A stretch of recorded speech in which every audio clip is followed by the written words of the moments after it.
Let's make iced coffee. Dahil nga nag-request itong asawa ko ng iced coffee, ito ay ginawan ko siya. At gusto ko nga yung parang dalgona style. Ito, gumamit ako ng frother para mangyari yun. At ito nga ang frother, meron tong level 1, level 2, and level 3. So yung level 1 niya, ayan, makikita nyo na tumatalsik na. Kung gusto nyo nga rin ng ganito, ay nandyan yung link sa baba. At makikita nyo nga na very powerful tong frother. Very affordable nga lang to, kaya sigurado ako na kayang-kaya mo tong bilhin. Kaya naman kung gusto mong gawa ng iced coffee, yung asawa mo, bumili ka na netong frother para hindi ka na mahirapan mag-whisk. At para hindi na rin lumaki yung braso mo kakawis. Konti na nga lang ay ma-achieve na nga natin itong dalgona style coffee na gusto natin.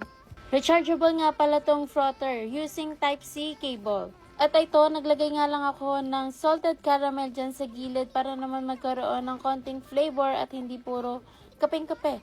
Baka sobrang tapang na itong asawa ko. Pwede nga pala kayong maglagay ng asukal or kaya naman condensed milk para naman medyo tumamis ito. Pero kasi sa akin ay okay na to dahil matamis nga yung outside milk at naglagay nga rin ako kanina ng salted caramel. Bahala na siya kung gusto niya palagyan ng condensed. Ihabol niya na lang. Maraming salamat sa panonood.